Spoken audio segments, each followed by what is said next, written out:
Police पर पथराव करने वाले आरोपी हाजी शहजाद अली का आलीशान महल आखिरकार जमींदोज हो चुका है।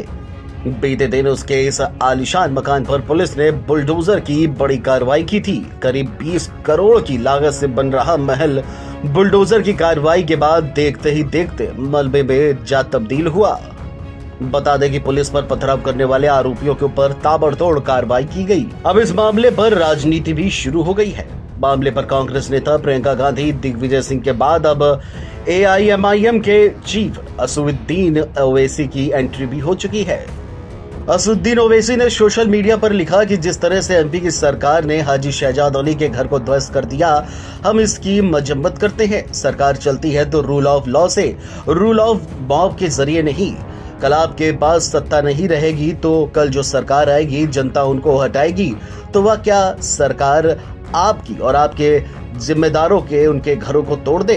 बुलडोजर के जरिए आप जो कुछ कर रहे हैं ये संविधान का वायलेशन है। नरेंद्र मोदी PM की हैसियत से पार्लियामेंट में संविधान को चूमते हैं और चूमने का ड्रामा करते हैं, और वहां मध्य प्रदेश की सरकार संविधान की धज्जियां उड़ा रही है, किसी के घर को तोड़ रही है। State sponsored communism Madhya Pradesh में किया जा रहा है। इसका सिर्फ एक ही फिरके के खिलाफ चाहे उनके घर को तोड़ दिया जाता है, कभी एनकाउंटर के नाम पर उनको गोलियां मार दी जाती है। मुझे यकीन है कि कोर्ट के पास मसला जरूर जाएगा और कोर्ट से इंसाफ जरूर मिलेगा।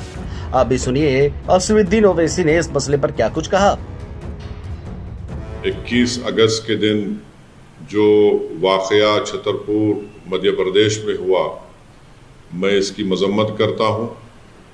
दोनों वाक़यात की जो पथरमबाजी हुई पुलिस स्टेशन के पास और जिस बर्बरियत और जुल्म के ज़रिए इक़्तिदार के इस घुमंड में डूबकर जो BJP की वहाँ की सरकार ने हाजी शहजाद अली के घर को डिमोलिश किया, बुलडोज़रों से ज़मींदोज़ कर दिया, और साथ ही साथ उनकी तमाम 3 कारों को भी बुरी तरीके से उसको डैमेज कर दिया, मैं इसका कंडेम करता हूँ। मैं अभी हाजी शहजाद अली का एक वीडियो देखा हूँ जिसमें उन्होंने कहा कि उस दिन वो और वहाँ की जो ज़िम्मेदार तंजीम अंजुमन सदर, वहाँ के उलमा जाकर रिप्रेजेंटेशन किए। किस बात का रिप्रेजेंटेशन किए कि एक मलून शख्स ने अपनी गंदी ज़बान के ज़रिए हमारे रसूल मोहम्मद सल्लल्लाहु अलैहि वसल्लम की शान में गुस्ताखी करने की कोशिश की। और जब वहाँ पर वो लोग रिप्रेजेंटेशन दे रहे थे, जिसमें additional SP, deputy collector, SDM साहब भी थे, तो पथरमबाजी शुरू हुई। डिप्टी कलेक्टर SDM साहब ने हाथ पकड़कर हाजी शहजाद अली अपनी वीडियो में कह रहे हैं कि उनसे कहा कि आप आकर जनता को समझाइए। उन्होंने समझाया, पथरमबाजी उन पर भी हुई। उसके बाद एक मंसूबाबंद तरीके से 20,000 स्क्वायर फुट पर बना हुआ ये घर, जिसका परमिशन है उनके पास, वो कह रहे हैं, उसको डिमोलिश कर दिया गया। अगर परमिशन नहीं भी था तो क्या वहाँ की अथॉरिटीज़ को ये जिम्मेदारी नहीं है कि वो सुप्रीम कोर्ट का जजमेंट है दिल्ली डेमोलिशन पर कि ड्यू प्रोसेस को फॉलो किया जाए? क्या उन्होंने नोटिस दिया? नहीं दिया, और फ़ौरन बुलडोज़र के ज़रिए उनके घर को तोड़ दिया गया, ज़मींदोज़ कर दिया गया। और उसके बाद वहाँ पर मध्य प्रदेश की छतरपुर की पुलिस चंद एलिज लोगों, एक्यूज को गिरफ्तार करके उनकी बेइज्जती करती है, रोड पर उनको चलाती है और उनके ज़बान से नारे लगवाती है। मैं ये कहना चाहूँगा कि सरकारें चलती हैं तो रूल ऑफ लॉ से चलती है, रूल ऑफ मॉब के ज़रिए नहीं। जो कुछ वहाँ पर हुआ रूल ऑफ मॉब के मुजाहरे हो रहे हैं, और BJP की सरकार को, BJP के लोगों को बताना चाह रहा हूँ मध्य प्रदेश के, कि आज इक़्तिदार और सत्ता आपके पास है, कल आपके पास नहीं रहेगी। तो क्या जो सरकार आएगी जनता उनको हटाएगी, तो क्या वो सरकार आपके जिम्मेदारों को उनके घरों को तोड़ दें बुलडोज़र के ज़रिए, आपके चेहरों को काला कर कर आपको रोड पर परेड करवाएं?